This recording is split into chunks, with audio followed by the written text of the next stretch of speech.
자, 이번에 삼국통일 한번 정리해 볼게요. 삼국통일 전개 과정은 여러 개 있는데 주요 전투별로 정리해 보는 것도 괜찮을 것 같아요. 그래서 선생님 한번 써주면은 우리가 꼭 기억해야 될 전투가 살수대첩 5대 전투 한번 정리해 볼게요. 그 다음에 안시성 전투 한 번쯤 들어봤죠? 자, 그 다음에 황산벌 전투, 그 다음에 백강 전투, 그 다음에 자 매소성 먼저네요. 매기 전투, 매소성, 기벌포 전투, 그리고 이제 삼국이 통일이 된 건데 자, 이 순서 알아두면 공부하기 편합니다. 살을 붙이면 살수대첩은 요거예요. 중국이 위진남북조 들어봤죠? 요걸 수나라가 통일을 합니다. 그다음 고백신이 있는데 수나라는 한반도를 먹고 싶어요. 그럼 필연적으로 고구려랑 맞짱을 뜰 수밖에 없습니다. 그래서 수나라랑 고구려가 맞짱을 뜨죠. 이때 수나라 양지의 황제가 쳐들어와요. 근데 고구려 이때 맞서 세운 장수가 누구냐면 을지문덕이죠. 을지문덕은 한국인이라면 다 알죠. 근데 수양제도 쳐들어왔지만 수양제가 우중문이라는 장군을 보내요. 그래서 우중문과 을지문덕이 한판 붙죠. 그래서 을지문덕이 우중문한테 준 시도 있죠. 그 시로 우중문을 희롱을 하고 우중문이 을지문덕의 꼬임에 속아서 을지문덕이 후퇴를 하는 척하죠. 실제로 제가 싸우지도 않고 일부 후퇴를 해요. 우중문 막 쫓아오고 그래서 막 come here, come here, come here, come here, come here 해가지고 막 실제로 이러진 않았겠지만 이렇게 유인을 해가지고 물뚝을 막아놓던 걸 터뜨려서 물살로 휩쓸어서 전쟁이 이겼다라고 알려진 이 살수대첩은 을지문덕이 우중문을 쓸어버린 30만 대군이라는 별동대를 쓸어버린 전투였죠. 이것이 살수대첩. 첫 번째 안시성 전투입니다. 수나라가 무리하게 공격하다 당했고 또 수나라 하면은 대운하 건설하다가 무리한 토목공사 했었다고 우리 2학년 때 배웠었죠. 그래서 나라가 금방 당나라로 바뀌어요. 그래서 역시 고백신이 있죠. 당나라 쳐들어옵니다. 역시 한반도의 야욕을 보이죠. 그래서 고당 전쟁이 벌어지죠. 그래서 당나라, 고구려. 이때 고구려는 연개 소문이 있었지만 이때 여기 수많은 성들이 있어요. 이때 당나라 누가 쳐들어오면 당태종이라 부르는 중국인들이 존경하는 황제 중에 한 명이 쳐들어와요. 엄청난 이항 때 세계사에서 엄청 많이 나왔던 당태종 직접 쳐들어와. 그래서 여기 수많은 성들을 함락시키지만 하나의 성을 함락 못 시켰어요. 그래서 이 성이 이렇게 있죠. 이 성인데 이 성 하나만 함락시키면 게임 끝인데 이 성을 지키는 국권을 지키는 장군이 하나 있었죠. 이 장군이 양만춘 장군이죠.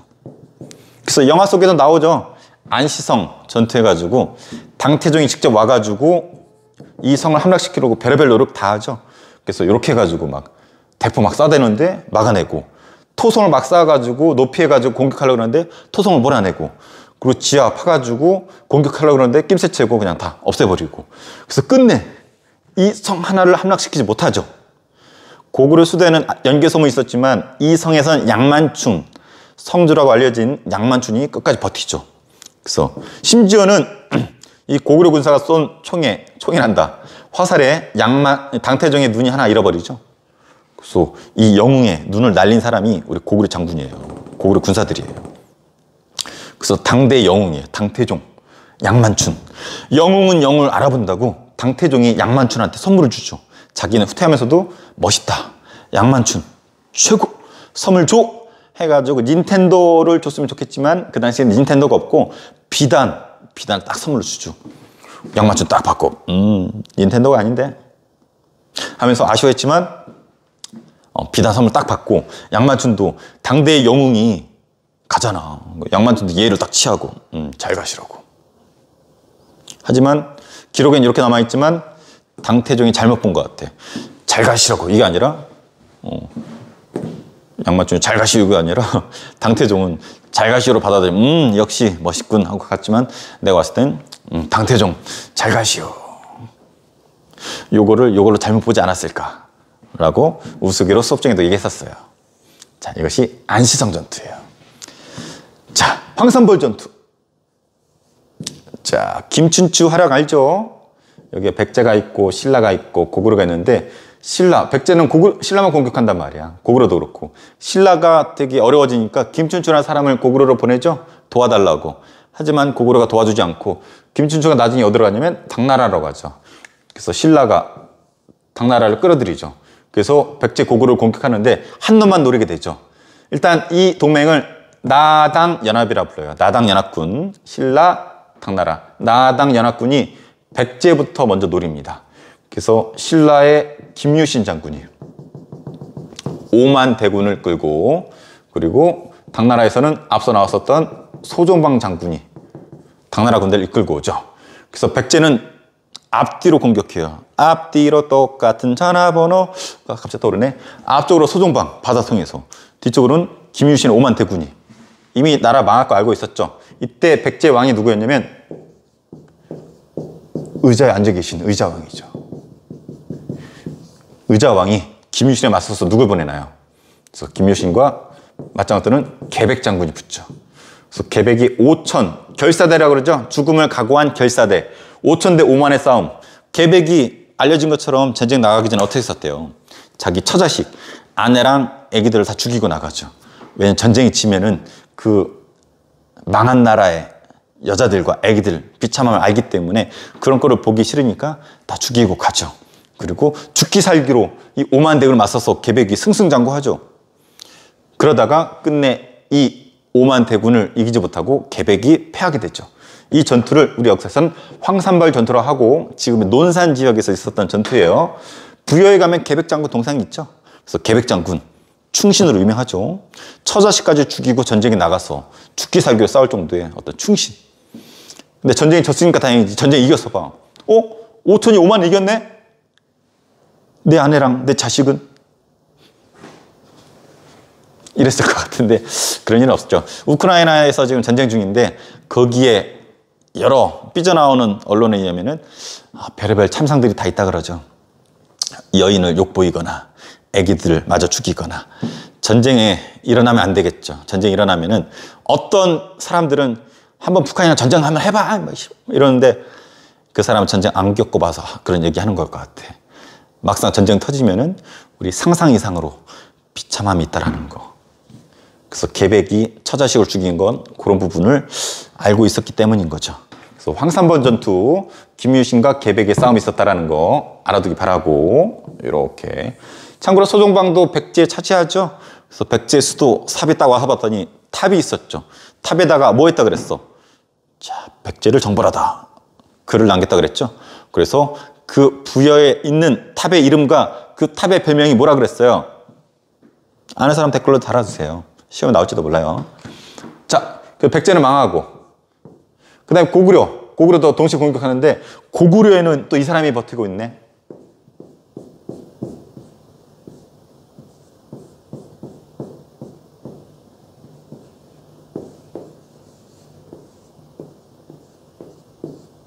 누구? 그렇죠. 연개소문. 연개소문. 소문이 무성한 연개소문. 이 사람은 수업 때 얘기했지만 쿠데타로 권력 잡았죠. 당나라 막으려고 여기다가 천리장성 쌓고 있었거든. 그 책임자였는데 쿠데타 통해서 왕 밀어내버리고 자기가 허수아비 왕을 딱 세워요. 그리고 지가 권력 딱 틀어지죠. 그리고 권한을 다 빼앗아오죠. 그래서 들어봤나요? 대망리지. 그래서 모든 권한을 집중시키는 대망리지라는 직책을 만들고 왕보다도 막강한 권한을 행사했던 연개소문. 쿠데타를 일으킨 세력이었었지만 워낙 싸움을 잘했다 그러죠. 그래서 연개소문 살아있을 때는 나당연합군도 고구려를 무너뜨리지 못했어요. 참고로 중국은 아직도 연개소문을 신으로 모시는 이러한 사당이 있을 정도로, 제사 지낼 정도로 연개소문은 중국에서도 신적인 존재입니다. 신으로 모시고 있어, 귀신. 근데 이 연개소문이 죽고 그 아들들끼리 내분이 벌어지면서 고구려도 망하게 되죠. 자, 순서 황산벌 전투 백제 망하고, 그 다음에 연개소문 죽고 고구려까지 망합니다. 그래서 백제 고구려 망했네. 그래서 삼국을 통일한 왕이 문무왕인데 그건 이따 보게 되고 의자왕은 어떻게 됐을까? 그건 이따 얘기해 줄게요. 자, 의자왕 때 백제 망하고 연개소문 죽고 고구려 망하고, 이것이 황산벌 전투예요. 백강전투는 뭐냐면 백제 망했잖아. 고구려 망했잖아. 근데 이 외는 백제랑 피가 섞였잖아요. 그래서 문화교류도 많고. 그래서 외에서 배를 띄웁니다. 배를 띄워서 백강이는 곳으로 들어와가지고 백제의 부흥운동을 도와주려고 했었어요.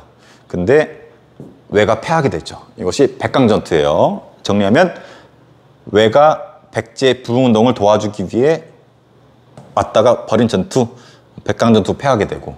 근데 원래 나당연합군 손 잡았잖아요. 원래 약속은 이쪽 고구려 땅은 당나라 가져가고 한반도는 신라가 먹는 걸로 돼 있었는데 당나라 애들이 배신 때려요.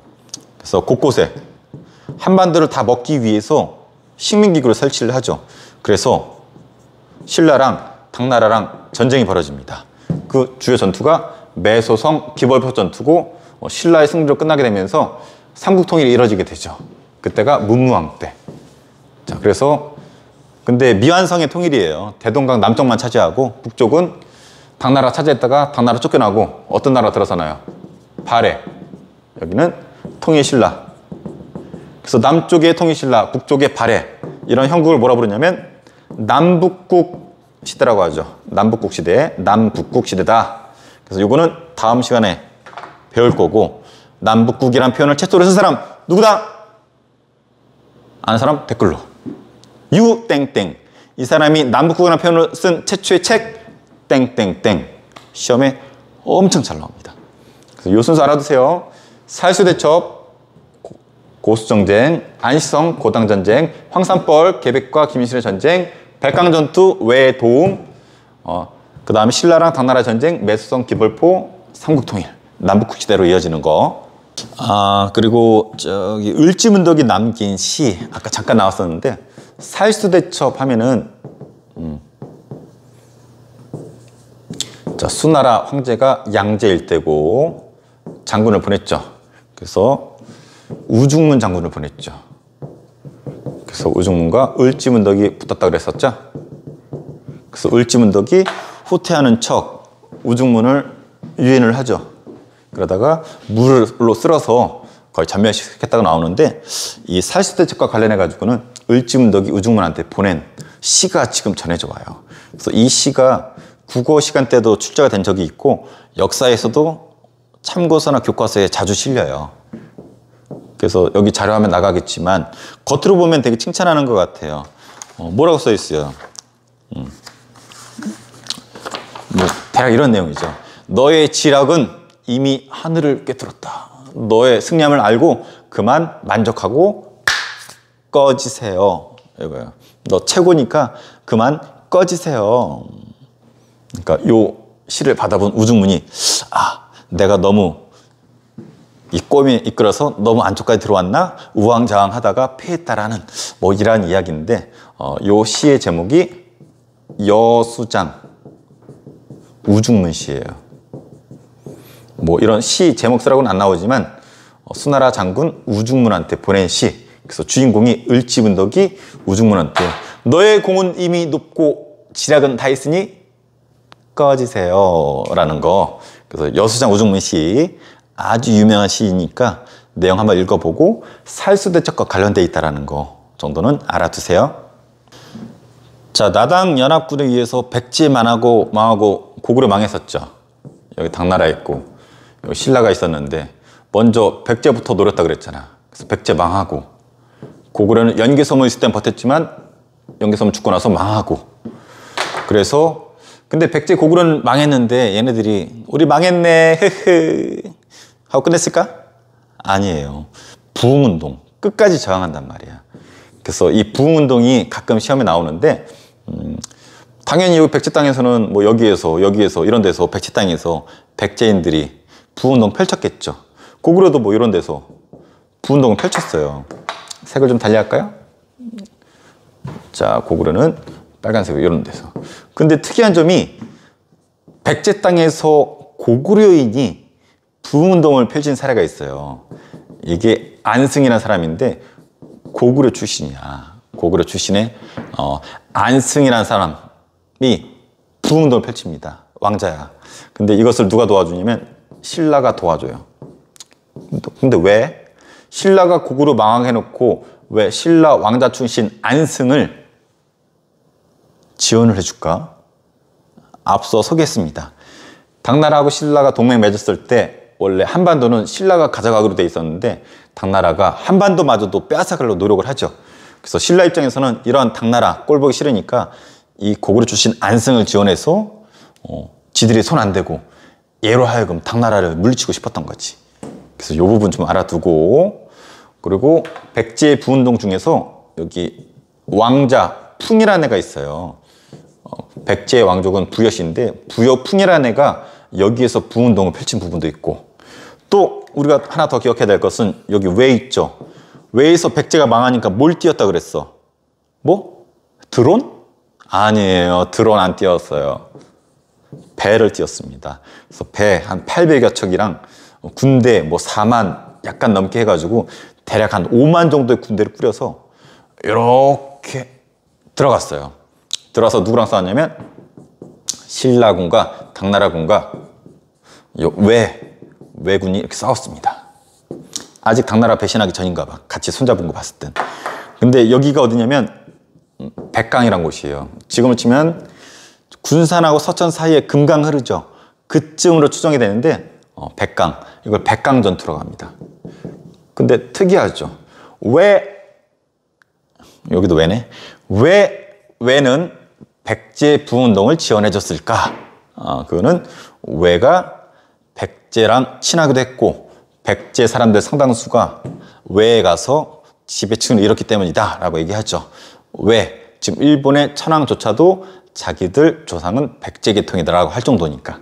그래서 여기서 기억할 거, 여기서 부여, 풍, 고구려 안승, 그리고 백강전투, 왜가 백제 부운동을 도와줬다.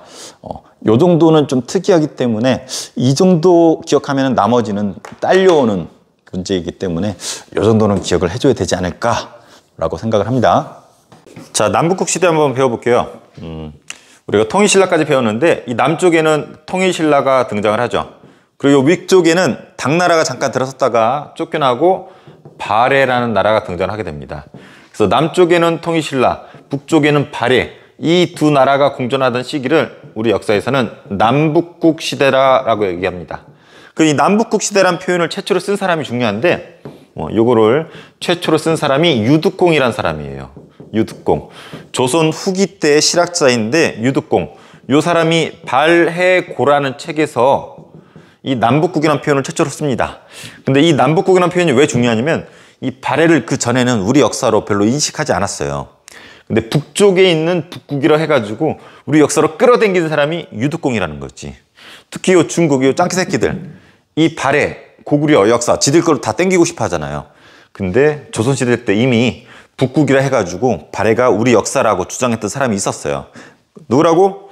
유득공. 그래서 아주 중요합니다.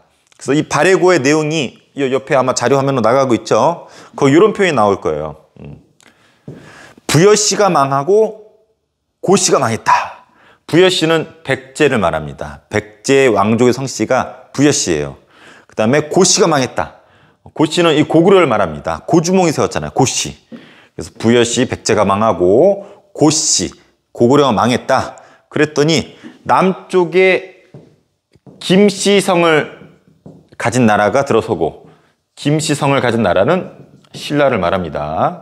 그 다음에 위쪽에 대씨성을 가진 나라가 들어섰다. 대조영이 세운 발해를 말합니다. 발해. 그래서 김씨성의 신라, 대씨성의 발해가 동시에 공존하던 시기, 남북국 시대, 유득공의 발해고. 아주 중요해요. 누구? 유득공. 책 이름 발해고. 참고로 옛날 지금의 BTS, 어제 기사를 보니까 BTS의 회사가 하이브였나? 그 회사에서 BTS의 군복무 문제를 빨리 해결하라고 이렇게 압박을 넣는 언론 기사 나왔는데, 물론 BTS가 엄청난 영향력이 있지만 쌤 개인적으로 똑같이 남자라면 군대를 가야 되는데 군 문제를 해결하라고 이렇게 압박하는 모습은 좀 그런 것 같아요. BTS 얘기를 하고 싶은 게 아니라 옛날 선생님이 여러분 말할 때 문화대통령이라고 불리던, 심지어 교과서까지에 더 실리던 엄청 유명한 그룹이 있었어요. 그 그룹의 3집이었나요? 3집 타이틀이었던 것 같은데 발해를 소재로 만든 노래가 있습니다. 이렇게 오토바이 춤추면서 3명이에요. 오토바이 춤추면서 시원스레 맘의 문을 열고 뭐 이런 식으로 시작하면서 발해를 소재로 노래를 만들어서 그 당시 때 센세이션을 일으켰던, 역사랑 통일 문제를 소재로 노래를 만들어서 센세이션을 일으켰던 아주 유명한 가수가 있습니다. 누군지 아는 사람 있으면 댓글로 좀 달아두세요. 자, 방금 전에 남북국 시대라는 표현을 배웠어요. 그래서 남쪽에 신라, 북쪽에 발해가 들어섰는데 발해의 4명의 대표적인 왕 구비라는 게 시험을 잘 나옵니다. 첫 번째 대조영, 두 번째 무왕, 세 번째 문왕, 네 번째 선왕. 시험 문제 내기 딱 좋죠.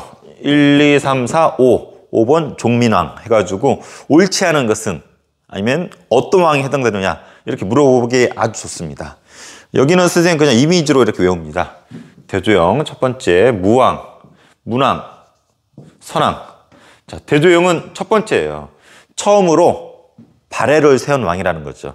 동모산이라고 해서 고구려 귀족들 중심으로 지배층을 이루면서 세운 나라가 발해. 그래서 대조영은 첫 번째로 나라를 세웠다. 무왕의 이 무는 싸울 무자입니다. 무술. 그래서 싸웠어요. 누구랑? 당나라랑. 이쪽에 당나라가 있었거든. 그래서 심지어는 장군을 보내서 여기 뾰족히 튀어나온 산둥반도 지역이 있어요. 여기를 선제 공격합니다. 우리 역사에서 웬만하면 선제 공격 잘 안 하거든요. 고구려 정도만 좀 했을까? 근데 무왕 때 선제 공격을 합니다. 그래서 당나라를 공격을 했는데 누굴 보냈냐면 장문휴 장군을 보내서 당나라의 산둥 지역을 공격을 합니다. 그래서 싸울 무자. 이 정도만 기억해도 돼. 사이가 안 좋았어요. 근데 문왕은 달라요. 문왕은 사랑했어요. 누구랑? 당나라랑. 그래서 심지어는 당나라의 문화까지 받아들였습니다. 뭘 받아들였냐면 당나라가 자랑하는 삼성육부제. 이따 보겠지만 그대로 받아들이진 않았지만 약간 변형을 가했거든요. 당나라랑 관계가 좋았고 삼성육부라고 하는 것을 받아들였다. 그리고 신라랑도 교류를 해서 신라로 가는 신라도라는 길도 왕성하게 쓰였던 것이 문왕 때예요. 그래서 문왕은 주변국과 사이가 좋았다. 특히 당나라랑. 선왕은 전성기야. 전성기라서 중국에서도 뭐라 불렀냐면 해동성국이다. 이렇게 불렀어요. 바다 동쪽에 졸라 잘 산 나라다. 그래서 선왕, 성왕 아니에요. 선왕. 그래서 결혼하고 비슷한 것 같아. 남녀가 만나서 처음 결혼을 하고 처음에 서로 자라온 환경이 다르기 때문에 싸웁니다. 그러다 맞춰가면서 서로 사랑을 하고 그리고 애도 태어나면서 전성기를 누리죠. 처음 만나서 싸우다가 사귀고 전성기, 애기까지 태어났다. 외울 수 있겠죠? 이미지로 딱 보면은 어느 시대인지 알 수 있습니다. 그래서 이렇게 한번 정리해 보도록 하세요. 그 왼쪽에 보면 연호도 나와요. 연호, 발해, 연호. 여기서 중요한 것은 선생님이 연호 문제는 시험에 안 낼 거예요. 근데 한국사 능력 검정 시험을 준비한다든지 고등학교 시험을 준비한다라면은 그 연호까지도 외워야 되는데 우리 중학교에서는 그 선생님이 연호까지 시험을 내지 않더라도 연호가 쓰였다는 것은 발해 왕들이 어땠다. 중국과 대등할 정도로 힘이 셌었다는 걸 보여주겠죠. 자, 이번에는 발해가 우리 민족이라는 근거. 아까 유득공이 우리 민족으로 땡겼다 그랬죠. 남북국이라는 표현을 써서 증거가 있어야 될 거 아니야. 특히 고구려를 계승했다라고 많이 나오거든요. 여기 자료화면 나갈 것 같아요. 그래서 선생님이 그냥 유튜브 영상별로 이 파일 넣어줄 테니까 같이 공부하면 좋을 것 같아요. 자, 교재를 보고 볼게요. 먼저 대조영이 건국했어요. 이 대씨는 고구려의 귀족들의 성씨예요. 이거 봤을 때 고구려를 계승했다. 그리고 발해의 지배층 있죠. 지배층들이 주로 고구려인들이 차지하고 있습니다. 그리고 피지배층, 지배를 받는 사람들이 주로 말갈족. 그래서 말갈족도 같이 있었지만 주로 지배층이 고구려인들이기 때문에 고구려를 계승했다라고 보통 얘기를 합니다. 그리고 일본에 보낸 국서, 편지라고 보면 되는데 일본에 편지를 보냈는데 거기 뭐라 써있냐면 발해 왕이 아니라 고려 왕이라고 표현을 해놨어요. 이 고려 왕은 고구려 왕을 뜻하는 거거든요. 그렇기 때문에 역시 고구려를 계승했다. 그리고 지난 시간에 했지만 고구려 문화랑 발해 문화랑 거의 비슷해요. 그래서 고구려 문화를 발해가 계승했기 때문에 발해는 고구려를 계승했다. 여기 자료 한번 나가죠. 온돌, 막새, 치미, 토기, 근데 굴식 돌방 무덤, 천장 구조인 모조림 구조 이런 것들 봤었을 때는 고구려 거나 발해 거나 별 차이가 없을 거예요. 그렇기 때문에 발해는 고구려 문화를 받아들였구나. 그렇기 때문에 발해는 고구려를 계승했다고 볼 수 있겠구나. 그리고 유득공 아까 나왔었잖아요. 유득공이 발해고에서 남북국이라는 표현을 썼죠. 그래서 북국이라고 해서 우리 역사로 땡겼던 사람 유득공, 우리 역사라고 인식을 했어요. 이미 조선시대 때부터. 그리고 발해가 누구한테 망한지 알아요? 거란한테 망합니다. 거란한테 망한 발해 있죠.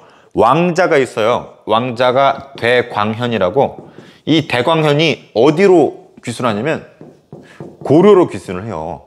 만약에 이 발해가 중국 역사라면은 이 대광현이 중국 쪽으로 귀순하든지 했어야 되는데 이 사람이 고려 왕관한테 투항을 합니다. 왕관 품에 이렇게 안기게 돼요. 이런 거 봤었을 때는 발해 왕자도 고려가 자기들하고 가깝다라고 인식을 했구나. 그래서 이런 것들 봤었을 때는 발해가 우리 역사에 더 가깝다. 특히 고구려 역사를 계승했구나 라고 알 수 있는 증거들이 여러 가지가 있죠. 그래서 한번 보는데 선생님이 지금 주말 일요일 지금 3시 25분을 달리고 있는데 올라오기 전에 야구 보고 있었어요.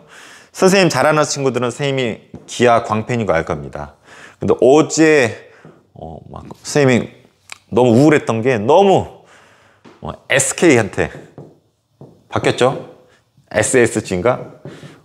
SSG 했더니 댓글 보니까 소시지라고 하는데 여러분 프로야구 별로 안 좋아하는 것 같은데 이 소시지 팀한테 기아가 엄청나게 속된 말로 발렸어요. 그래서 메이저리그에 있다가 돌아온 대투수 소시지 팀의 김광현한테 막 발리는 스코어를 보고 재미가 없어서 꺼버렸는데 갑자기 대광현 하니까 떠올랐어요. 소시지 김광현. 선생님 기아의 광팬이고. 이어서 퀴즈 하나 나갈게요. 이거 뭐 쓸데없는 얘기고. 거란한테 망했어요, 발해가. 근데 이 거란이 나중에 왕건한테, 이 고려한테 선물을 보냅니다. 발해를 무너뜨린 거란이 고려 왕건한테 선물을 보내요. 친하게 지내자고. 그랬더니 우리 왕건이 이걸 내세우죠. 거란이 뭘로 선물로 줬는지 아는 사람. 거란이 친하자고 왕건한테 보낸 이 선물. 근데 왕건이 어떻게 했는지 알아요? 요것도 있지만은 우리의 민족인 발해를 무너뜨린 거란하고 친할 수 없다 해가지고 이 거란족이 보낸 이 선물을 다리에다 묶어서 굽겨서 죽여버립니다. 이때 거란족이 왕건한테 친하게 지내자라고 보냈던 이 선물이 무엇인지 아는 친구는 댓글로 한번 달아주세요. 아주 유명한 사건이에요. 다리에 묶어서 굶겨 죽여버려. 앞서서 봤지만 발해는 고구려의 영향을 많이 받았습니다. 하지만 당나라의 영향도 받았어요. 그 중에 대표적인 게 당나라 하면 떠오르는 삼성육부제예요. 요거 수업 때 설명하다 보니까 이 성이 안시성 이런 걸로 이렇게 착각하는 친구들이 있는데 이건 지금 교육부, 국방부처럼 큰 부성, 어떤 관청을 말하는 거예요. 그래서 이게 원래 원조가 당나라 겁니다. 당나라에 성 3개에 육부를 뒀었는데 육부 이, 호, 예, 병, 형, 공. 그래서 2부부터 해가지고 이렇게 부가 6개 있기 때문에 삼성육부라고 하는데 이게 왜 중요하냐면 당나라가 그 당시 때 아시아의 중심이었어요. 그래서 발해도 그리고 이 아래 다른 나라들도 그래서 여러 나라한테 이 삼성육부가 영향을 끼칩니다. 근데 발해도 이 삼성육부를 우리 아까 봤던 것처럼 문왕 때 이렇게 받아들이게 되는데 이것이 시험에 잘 나옵니다. 이 삼성육부를 받아들였지만 자존심이 있기 때문에 당나라 거 그대로 안 써요. 여기 자료화면 나가죠. 자료화면을 보면은 일단 이렇게 정당성이라고 있을 거예요. 이름까지 다 외울 필요 없지만 성 3개에 여기 부가 2개로 해서 여기 부 이렇게 있을 거예요. 다 외울 필요 없어요. 그래서 보면은 정당성 아래 이렇게 조그맣게 가로를 쳐놨을 거예요.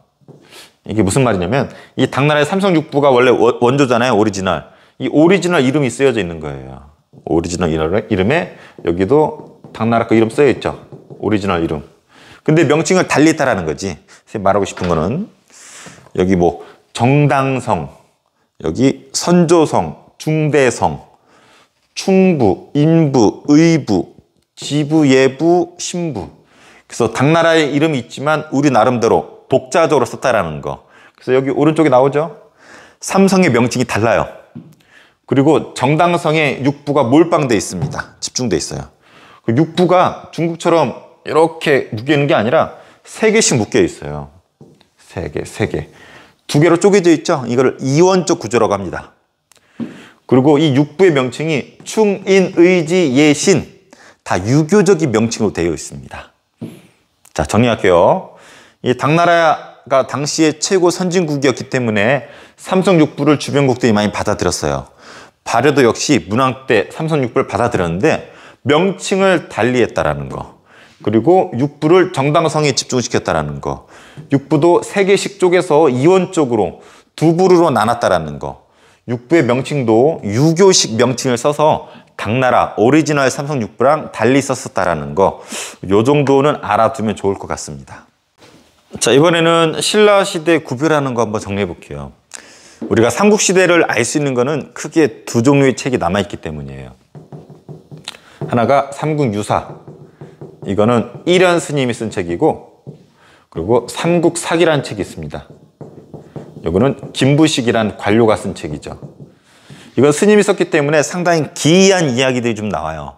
지정왕의 뭐 생식기 사이즈가 이만하다라든지, 믿기지 않는 뭐 귀신도 나오고 되게 특이한, 뭐라 그럴까요? 그 고조선의 단군 신화 있죠. 그런 부분도 약간 신기하잖아. 이런 곳에 실려 있어요. 삼국유사에. 근데 김부식은 유학자라서 이 삼국사기는 몇 월 며칠 날 무슨 일이 있었다. 2022년 4월 9일은 박정민 쌤의 생일이었는데 그때 즐거웠고, 그 다음 날인 4월 10일 박정민 쌤이 3시 35분에 지금 졸면서, 약간 졸려요. 지금 2학년 몇반 교실에서 수업 영상을 찍고 있다. 이렇게 있는 그대로 쓴 게 삼국사기라서 요게 좀 그래도 객관성이 좀 있죠.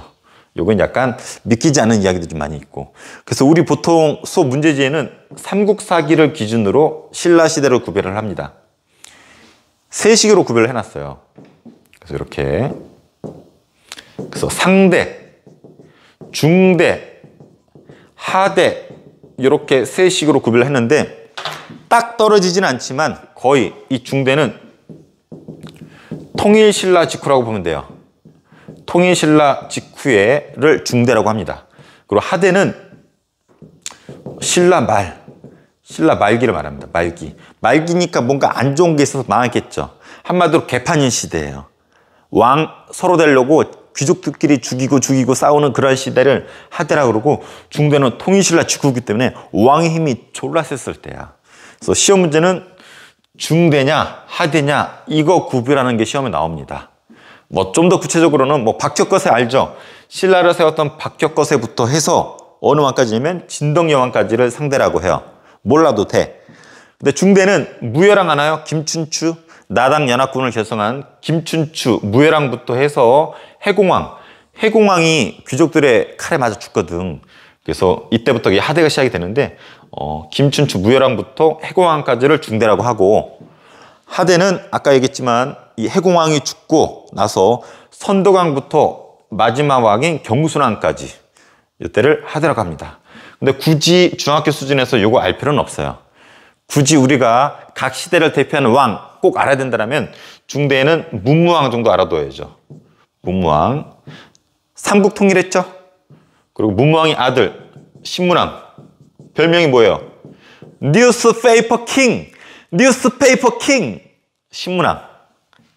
그래서 문무왕, 신문왕 이 정도는 알아둬야 되고, 하대, 개판 칠 때의 유명한 왕이 진성여왕이에요. 불쌍해. 안 좋은 걸로 이름 남겼어요. 진성여왕. 우리 최치원 들어봤죠? 최치원이 당나라에 귀국해서 계약안을 올려서 이렇게 합시다 했더니 진성여왕이 꺼지세요라고 했었던 것이 요 시대예요. 그래서 요때 왕권 무지무지 셉니다. 통일 직후기 때문에. 신라 말기 하대라고 하는데 지들끼리 싸우느라고 지방 통제도 안 되고 나라 개판인 시대. 진성여왕 때. 중대 하대. 꼭 기억해두고 이 시기 구분은 삼국사기 때라는 거, 김부식이 주인공이었다라는 거 정도는 알고 중대하대 들어가야 됩니다. 중대하대 구별하는 거 너무너무 중요해요. 자, 이번에는 신라 시대 구비라는 거 배웠으니까 중대에 우리가 꼭 알아야 될 거. 자, 삼국사기에 의하면은 신라 상대가 있고 삼국 통일을 하고 나서 중대라고 했어요, 선생님이. 중대, 그다음 하대. 그래서 중대에서 꼭 알아야 될 왕이 누구냐면 바로 유명한 신문왕입니다. 신문왕, 뉴스페이퍼 킹. 자, 신문왕 때 있었던 일 한번 알아볼게요. 일단 장인 어른이에요. 김흠돌이 난을 일으켜요. 이름이 졸라 멋있어. 흠돌. 근데 신문왕의 장인 어른이야. 장인 어른이 사이가 왕인데 왕을 몰아내고 지가 왕이 되고 싶었나 봐. 우리 신문왕이 어떻게 해? 신문 보다 말고 우리 장인 어른이 난을 일으켰다고 씨발 해가지고 힘을 돌돌 말아가지고 싸닥을 쳤다라는 이런 기록이 나오죠. 그래서 이름이 뭐라고? 뉴스페이퍼 킹, 신문왕. 그래서 웬만한 난 하면은 거의 99% 하대 때 반란이 일어나거든요. 근데 중대에 있었던 유일한 난 하면 우리 흠돌이의 난, 이름이 아주 토속적이고 아주 친근해요. 흠돌이의 난 꼭 기억해 주세요. 그리고 신문왕은 중대는 한마디로 표현하면은 왕권이 무지 셌었던 때예요. 왕권이 무지 세던 때. 왕권이 세다라는 것은 귀족은 상대적으로 약하겠죠. 하대는 반대예요. 왕권은 무지 약하고 귀족이 상대적으로 세던 때죠. 그래서 왕권이 무지 센데 귀족을 누르기 위해서 이런 거 있었대요. 노급을 폐지하고 관료전을 지급합니다. 이게 무슨 말이냐면 이렇게 땅이 있어요. 만약에 관리가 됐어. 통일시할 때 관리가 되면은 이 땅을 줍니다. 땅을 주면은 여기 사람도 있지만 여기에서 세금을 거둘 수도 있어요. 여기 사람들이 농사를 져서 어떤 곡식이 나오잖아. 이것의 10분의 1 정도를 국가가 세금으로 걷어가게 되는데 여기에 관리로 지정이 되면은 이 세금을 이 관리가 가져가게 돼 있어요. 이거 유식한 말로 어려운 말로 수조권이라 그러는데 세금 걷는 권리란 뜻이에요. 국가가 받아가야 될 세금을 이 관리가 가져가게 되는 거지. 그래서 관리가 되면은 노급에 의하면은 여기에서 세금도 관리가 가져가고 여기 있는 사람도 관리가 마음대로 일을 시킬 수가 있었어요. 그래서 관리는 힘이 무지 센 거야. 노급은. 근데 이 관료전 같은 경우는 이 두 가지를 다 관리가 가져가니까 너무 힘이 세잖아. 그래서 신문왕은 이걸 죽이고 싶었던 거야. 그래서 사람은 마음대로 못 부리고 거기서 나오는 곡식, 세금만 걷어가도록 이렇게 한 것을 관료전이라고 합니다. 자, 노급, 사람도 마음대로 부리고 그곳에서 세금도 걷어갈 수 있는 권리도 가져갔어요. 관리한테 유리하죠. 귀족한테. 근데 신문왕은 이 노급을 폐지하고 관료전을 지급했는데 사람은 마음대로 못 부려. 대신에 세금만 걷어가도록 시켰던 거죠. 이것을 신문왕 때 노급 폐지 관료전 지급이라고 합니다. 당연히 이것은 나중에 왕권이 약했을 때 노급이 부활하고 관료전이 사라지게 됩니다. 반대라고 보면 돼요. 자, 그리고 국학이라고 하는 유교 학교, 유학을 가르치는 학교를 설립했고 그리고 여러 가지 제도를 정비해요. 선생님 본 수업 때는 이거 많이 생략을 했는데 이런 것도 있어요. 통일이 되었잖아, 전국이. 그래서 땅이 넓어지죠. 그래서 구주 오소경이라고 해서 지방제를 개편합니다. 특히 오소경 5개의 조그만 수도를 둡니다. 지금으로 치면 광역시 정도 되는 건데 그 이유는 신라가 너무 구석탱이 있잖아. 그래서 중간에 조그만 수도를 5개를 두게 되는 겁니다. 그 중에서 선생님 한번 얘기한 적 있을 거예요. 여기 중원경. 충주가 중원경이라고 불렀는데 옛날에 충주 고구려비가 중원 고구려비라고 빌린 이유가 오소경 때 중원이라 불렀기 때문이에요. 그래서 지방을 9개 주로 나누고 오소경이라 하고는 조그만 수도를 두었고 그리고 군사제도를 구소당 십정이라고 해서 개편했고 삼국 사람들을 섞어서 구소당 십정이라고 개편을 했습니다. 그리고 집사부라는 걸 둡니다. 집사부 외에 어떤 관청들을 두게 되는데 여기서 나오는 표현이 왕의 힘이 세죠. 왕 시중 듣던 비서 있죠. 비서실장의 힘이 세지는데 그 비서실장을 시중이라고 불렀어요. 혹은 중시라고도 했습니다. 그래서 얘네가 귀족의 대표인 상대등보다 힘이 셌습니다. 귀족들이 대표들이 회의를 했는데 이걸 화백회의라고 해요. 이 화백회의의 짱들을 상대등이라 부르는데 왕권이 세던 중대 때는 이 왕의 비서였던 시중 혹은 중시의 힘이 세고 귀족들의 대표회인 화백회의의 짱이었던 상대등의 힘이 약합니다. 요것은 신라 말 하대가 되면 어떻게 되겠어요? 시중보다 누가 세겠어요? 시중보다 상대등이 세겠죠. 이 집사부가 신문왕 때 만들어진 어떤 비서실이라고 보면 되는데 여기에 장관을 시중이라고 합니다. 짱을. 그래서 그 정도 알아두시고, 자, 방금 본 것처럼 신문왕 때는 힘이 엄청 셌어요. 여러 가지 업적들이 있고 힘이 무지 셌을 때가 신문왕, 뉴스페이퍼 킹 때. 근데 이것을 단적으로 보여주는 표현이 만파식적이라는 거예요. 이 적이 피리적자예요. 이게 무슨 말이냐면 이렇게 신라가 있었는데 섬이 있는데 섬이 신라 쪽으로 다가오더라는 거야. 그래서 점쟁이를 불러서 물어봤더니 저것은 신문왕의 아버지였던, 신문왕의 아버지가 문무왕이거든요. 문무왕이 유언을 남겼어. 삼국 통일을 하고 나서, 죽고 나서 자기가 죽어서 바다의 용이 되겠대. 그래서 바다에 묻어달라고 그랬어요. 그래서 문무왕을 바다에 묻었죠. 그것이 문무왕, 해중릉이고, 실제로 문무왕은 바다의 용이 되었는지 모르겠지만 바다를 지키면서, 신라를 지키면서 일본으로부터 지켜주겠다고 그랬거든. 그래서 일본 원수들로부터 지켜줄게 해가지고 바다의 용이 된 사람이 문무왕이라고 하는데, 점쟁이가 하는 얘기가 이 섬은 문무왕과 김유신이 보내준 섬이다. 근데 가만히 봤더니 여기 막 대나무들이 꽂혀 있는 거야. 그래서 이 대나무를 가지고 피리를 만들었다고 하죠. 그림 좀 이상한데? 피리예요. 근데 이 피리 이름이 만파식적이에요. 만파식적. 근데 만능피리야. 외적이 쳐들어와. 피리 삐리 불면 외적들이 그냥 다 똥 싸고 도망가. 갑자기 배가 아파. 삐리 하면 급동이 다 사라져. 선생님 1시간 뒤에 저기 텃밭 가서 풀 뽑아야 되거든요. 삐리 불면은 풀이 다 사라져 있어. 만능필이야. 선생님 또 가슴 한켠에 약간 지금 막 스트레스 받는 게 뭐냐면 내일 모레까지 시험 문제 내야 돼. 삐리 시험 문제가 다 출제되어 있네. 여러분들 걱정. 한 2, 3주 뒤면 시험 보잖아요. 공부 하나도 안 했어. 삐리 하면은 시험집에 답안지가 막 깃발을 들고 흔들고 있어. 뽑아주세요. 5번이에요. 해가지고 바로 5번 찍으면 됩니다. 그런 식으로 만능필이, 만파식적. 그래서 만파식적이라. 그래서 섬이 다가오는데 알아봤더니 바다의 용이 된 문무왕이 아들을 위해서 대나무로서 만파식적을 만들 수 있도록 배려를 해준 이런 일화죠. 이 만파식적, 삐리삐리 불면은 모든 게 해결이 되는데 이것은 상상 속의 어떤 상징적인 것이고, 요것은 신문왕 때 힘이 셌었다라는 걸 보여주는 대표적인 일화라는 거죠. 그래서 만파식적, 신문왕, 중대 때 힘이 어땠다? 왕권이 졸라 셌다라는 거 꼭 알아두기 바랍니다. 자, 이번엔 신라 하대예요. 아까 신라 중대 마지막 왕이 해공왕이거든. 죽어요.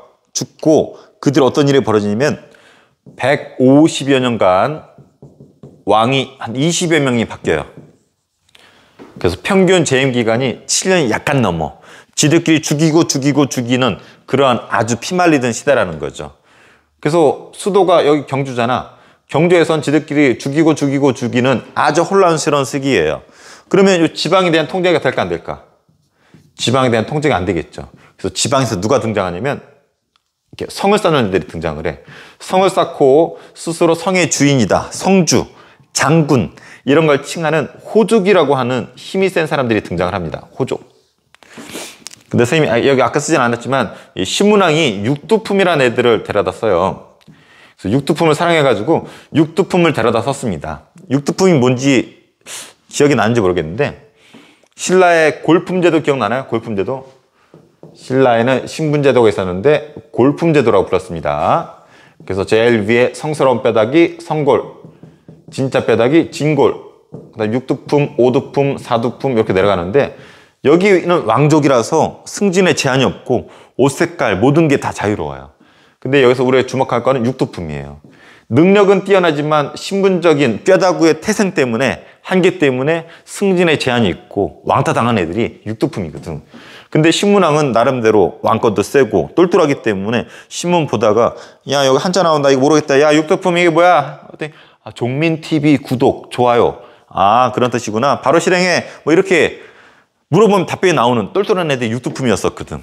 그래서 육두품을 데려다가 잘 썼는데 요때쯤 되면은 지들끼리 치고받고 싸웠냐고 육두품들이 쓸모가 없어져.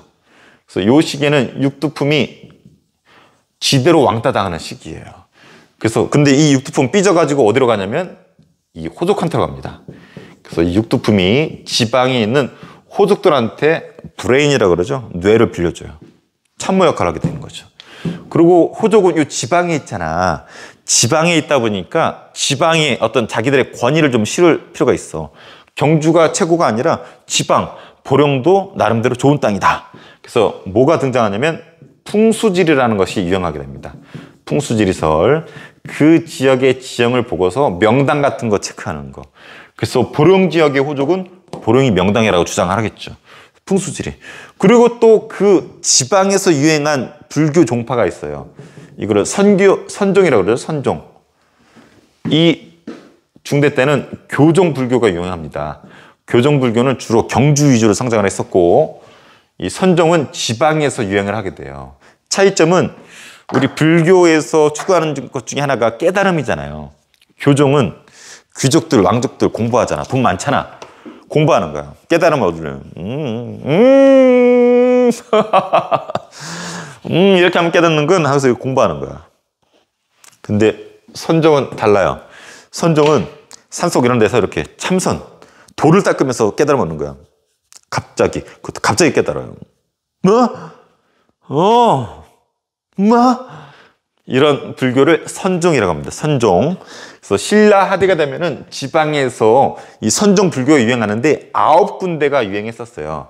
이것을 뭐 구산선문 혹은 선종구산이라고 부르는데 구산선문 몰라도 돼요.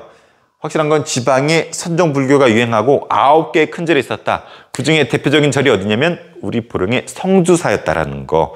성주사 관련된 일화 많이 해줬을 거예요. 성주사에 얼마나 많은 스님들이 있었냐면 뭐 나중에 일이지만 나중에 외구 일본 도적들이 이 성주까지 쳐들어왔었거든. 성주사 이렇게 계곡이 흐르는데 성주사를 쳐들어가려고 하는데 겁먹고 도망가요. 왜 그러냐면 이 계열가에 흐르는데 하얀 물이 이렇게 내려오는 거야. 그 하얀 물이 뭔지 알아요? 성주사에 수많은 스님들이 있으니까 얘네들 밥 먹으러 오다가 쌀을 이렇게 씻은 거야. 쌀뜨물이라고 그러죠.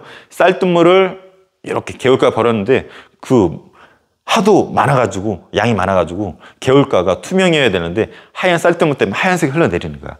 그걸 본 왜구들이 도망을 가요. 성주사에 그렇게 많은 스님들이 있었다는 걸 알고서 도망갔죠.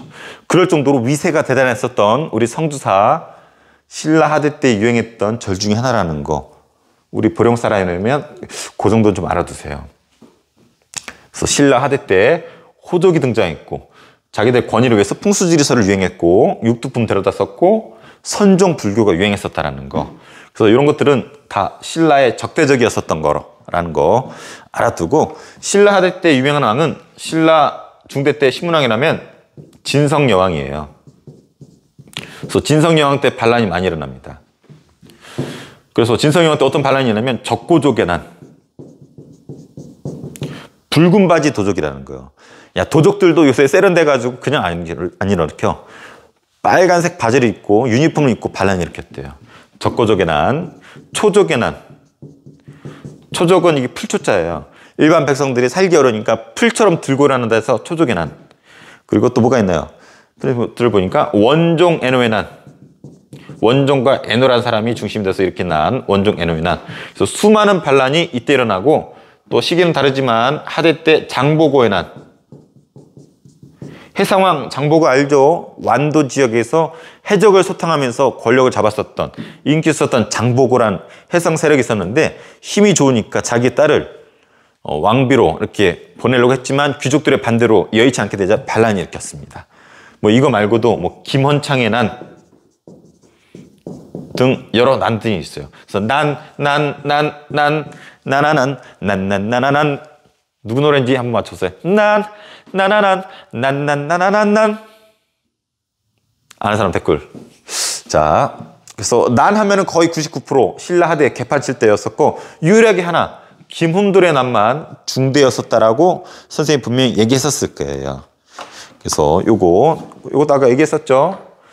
신라 중대 때는 왕권이 세기 때문에 집사부의 장관인 집사부의 장관이 시중의 힘이 셌고 신라 하대 때는 귀족의 힘이 세기 때문에 화백회의의 짱인 상대 등의 힘이 셌었다라는 거.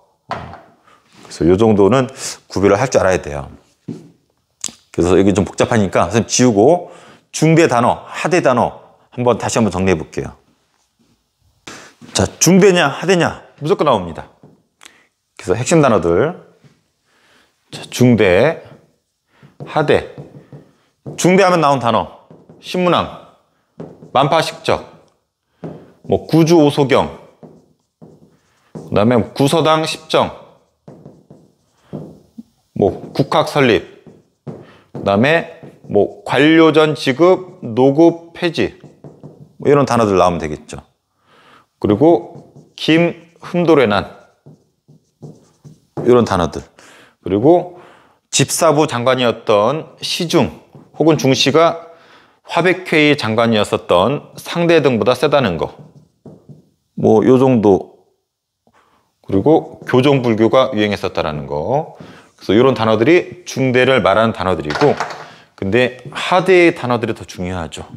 여기 신문왕이 있었다라면 여기 진성여왕 때가 피크였었죠. 진성여왕 때 나라가 개판이었어요. 그래서 진성여왕한테 당나라에서 유학을 갔다가 돌아와서 개혁안을 올린 최치원이라고 있었죠.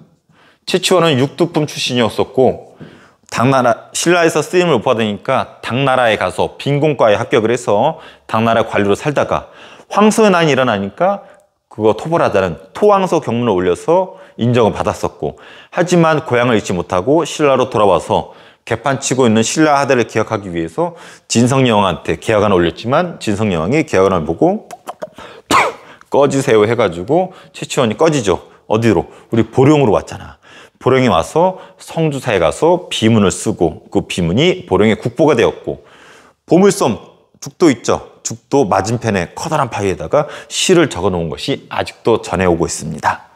그래서 진성여왕, 최치원 여러 단어가 하대를 말하고, 그리고 육두품이 이때 쓰임을 받지 못하죠. 그래서 지방의 실력자들인 호족하고 육두품이 달라붙죠. 그리고 호족은 자기들의 지역의 권위를 살리기 위해 풍수지리설을 이용했었고, 그리고 지방에서 유행한 선정불교, 그래서 9개가 유명했었다고 그랬죠. 그 중에 하나가 우리 성주사지였었다고 했었어요. 그래서 여기 있는 단어들 꼭 기억해 주세요. 육두품, 호족, 풍수지리, 선정불교 다 적대적이었어요. 어디에? 신라에. 유식한 말로는 반신라적이다. 반신라적이다. 반은 이거. 신라의 적대적이다. 반신라적이다. 뭐뭐 있다고요? 육두품, 삐진 육두품, 난서져 삐졌어, 호족, 지방에 내가 성주고 장군이야, 풍수지리설, 경주 말고 지방도 명당이야, 선종, 지방에 있는 깨달음을 얻는 종교, 참선으로 깨달음을 얻는 종교, 선종. 그래서 요 네 가지 신라의 적대적이었다라는 거. 끝내 이 호족과 육두품이 고려라는 나라를 만들죠. 왕건 호족과 육두품이 붙어서 세운 나라 고려. 그래서 잠깐 고려 전에 후삼국이라고 들어봤죠? 그래서 신라는 이 경주만 명맥을 가지고 여기 후백제, 후고구려, 그래서 신라까지 해서 후삼국이라고 그랬잖아요. 여기에 궁예라고 하는 호족이 등장하고 여기 견훤이라고 하는 호족이 등장하죠. 그래서 궁예의 뒤를 이어서 왕건이라는 호족이 등장하고 다 육두품들이 도와주죠. 그러다가 끝내 견훤, 왕건한테 들어가고, 신라 마지막 왕이 누구예요? 경순왕이거든. 신라 마지막 경순왕도 왕건 품에 안기게 되죠. 그래서 왕건이 별명이 엄청 큰 가슴이에요. 다 안아줘. 자기랑 싸웠던 견훤도 안아주고 신라 마지막 왕 경순왕도 안아주고. 품이 넓은 사람이에요. 왕건. 참고로 경순왕은 우리 보령 지역에도 왔었습니다. 해안도로로 해수욕장 가다 보면 왕대사란 절이 있어요. 그 왕, 경순왕과 관련이 있다고 하고, 패러글라이딩장에 보면은 비서 큰 거 있을 거예요. 그것도 경순왕과 관련된 일화가 있고, 우리 SK 아파트, 궁천동이라 부르죠? 궁궐. 이 경순왕과 관련이 있다라는 이런 설들이 있어요. 그래서 정확히 디테일한 부분은 논쟁이 있지만 경순왕과 우리 보령이 밀접한 관련이 있다는 것 정도 알 수가 있겠죠. 그래서 단어들. 이때 또 수많은 난들이 있었죠. 붉은 바지 도적, 원종 애노의 난, 장보고의 난, 김원창의 난. 그래서 나나난. 노래 제목 아직도 안 알았나요? 한번 달아보세요. 그래서 난, 여기 김흠돌의 난, 요거 제외하고는 거의 99%의 난은 이 하드라는 거 정도 기억해주고, 여기 반신라적인 단어 꼭 기억해주세요. 자, 이번에는 통일신라 3대 스님 한번 볼게요. 우리 여기 자료화면 보면 원효대사, 의상대사, 해초대사 3명이 나오는데 이 3명 시험 잘 나옵니다. 원효, 의상, 해초. 그래서 이 3명 구별하는 게 시험에 무조건 하나는 나올 거예요. 그래서 먼저 원효, 너무나 유명하죠. 원효대사. 참고로 원효랑 의상 친구라고 보면 돼요. 이 당시 땐 당나라가 최고 선진국이기 때문에 이 신라 경주에 살던 이 두 사람 당나라로 유학 가고 싶었대요. 그래서 이쪽 당항성이라고 있는데 여기서 배 타고 이렇게 가려고 그랬었나 봐. 그래서 이렇게 가다가 둘이 가는데 너무 졸렸나 봐. 그래서 동굴에서 잠을 청했겠죠. 그러다가 아침에, 아니죠, 새벽에 너무 목이 마르는 거야. 그래서 근처에 봤더니 개울가가 있는 것 같고, 여기에서 보니까 또 바가지도 있네. 이 원효대사가 먼저 이 바가지를 가지고 물을 마신 거지. 뻘컥 졸라 맛있어 하면서. 얼마나 갈증이 났겠어. 걸어가야 되니까. 마시고 아주 시원하게, 시원한데 하고서 이렇게 다시 잠을 청했죠. 그래서 아침에 일어나서 봤더니, 알고 봤더니 이 바가지가 해골이었던 거예요. 해골 바가지. 거기다가 물을 떠서 마셨는데 알고 봤더니 물도 고여있는 썩은 물이었던 거죠. 그제서야 그걸 알고 막 토하고 난리가 났었다 그랬죠. 이 일화는 너무나 유명하죠. 그래서 밤에 아무것도 모르고 마셨을 땐 그렇게 시원하고 맛있는 물이었는데 아침에 일어나 보니까 고인 물이고 썩은 물이고 해골 바가지인 거 보고서 왁왁 토했다는 거. 그래서 깨달음을 얻죠. 아, 모든 것은 내 마음에 달려있구나. 내가 생각하기 나름이구나. 내가 굳이 저 당나라까지 가서 깨달음을 얻을 필요가 없구나. 내가 마음먹기에 따라서 깨달음을 얻을 수 있겠구나 라고 생각하고, 원효대사는 당나라로 가지 않았다라는 이런 일화가 있고, 의상대사는 당나라로 갔죠. 참고로 육두품은, 원효는 육두품, 의상은 귀족 출신이에요. 그래서 의상 갔어요. 유학을 했죠. 자, 원효대사는 깨달음을 얻고, 이 사람은 뭐 일심사상 이런 거 주장해요. 일심, 하나의 마음, 모든 것은 하나의 마음에서 시작된다. 그래서 종파 간의 갈등, 모든 건 하나의 마음에서 시작된다. 싸우지 마 새끼들아, 이런 거. 근데 중요한 건 요거, 불교를 뭐 했다? 대중화했다. 대중화는 누구나 쉽게 받아들이게 했다라는 거예요. 그래서 원효는 무식한 새끼들, 자 따라해봐. 나무 아미타불, 나미 아미타불 해가지고, 자 따라해봐 멍청아. 나미 아미타불. 좋아, 너도 해봐. 나미 아미타불. 나미 아미타불만 외치면은 누구나 극락에 갈 수 있다. 극락이라는 것은 뭐 교회로 치면 천국. 그래서 나미 아미타불만 외치세요. 천국 갈 수 있어요. 당신도 나미 아미타불. 뭐라고? 나무 아미타불. 남이라 그런다. 나무 아미타불. 나무 하니까 떠오르네요. 선생님이 아주 좋아했었던 나무가 있었어요. 눈치챘죠? 우리 대천중학교 있었던 선생님 좋아했던 나무, 누굴 말하는지 아는 사람 댓글로 좀 써주세요. 나무 아미타불만. 그러니까 너무 쉽잖아. 요거만 외우면은 누구나 극락에 갈 수 있다 그러니까 불교를 쉽게 받아들인 거예요.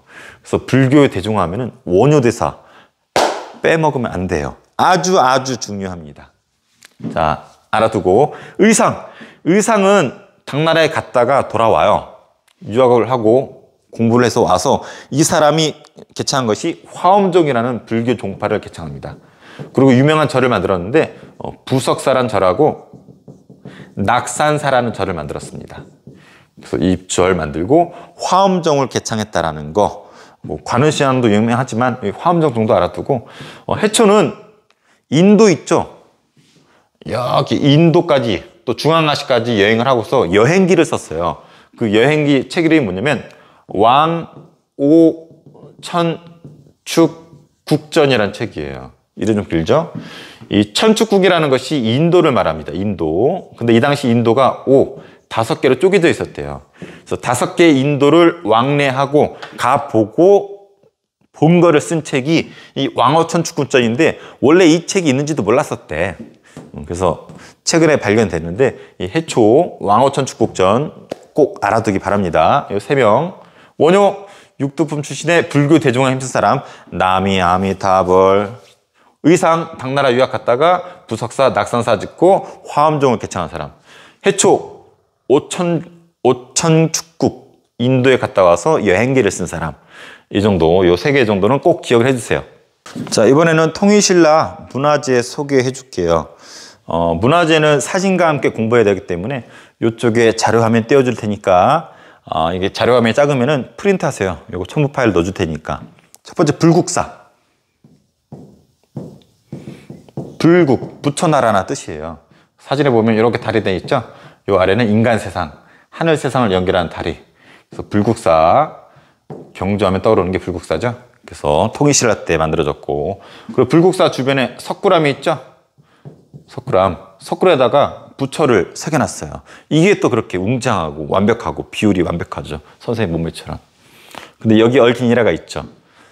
자, 경주는 이쪽에 있어요. 일본 애들이 이 석굴암이 너무 멋있으니까 석굴암만 주인공이 아니야. 석굴암의 이제 본전불, 부처만 주인공이 아니라 그 주변에 멋있는 신들이 있단 말이야. 그래서 일본 애들이 배에다 실어서 이걸 가져가려고 그랬었다고 해요. 그래서 분해까지 했었대. 그런데 경주 사람들이 그래도 의식이 있어가지고 가져가면 안 된다고. 그 박종민 선생님처럼 완벽한 비례의 부처님이기 때문에 가져갈 수 없다고 해가지고 막았는데 일본 새끼들이 이거 제대로 도를 안 해놓은 거야. 그래서 선생님 대학교 교수님과 대학교 교수님의 교수님이 주축이 돼서 이거를 이렇게 복원을 하고 있었대. 복원을 했는데 뭔가 이상하더래.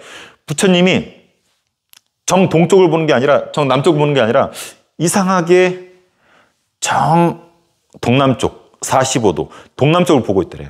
뭔가 있다. 그래서 쭉 따라가 봤지. 따라가 봤더니 바다가 나오더래. 그리고 더 가봤더니 오메 무슨 바위가 나오는 거야. 바다에서. 알고 봤더니 그게 뭐냐면 거기 9번째 있는 문무왕릉이에요. 문무왕릉. 바다에 용이 돼서 삼국통일에 쓰죠. 문무왕릉.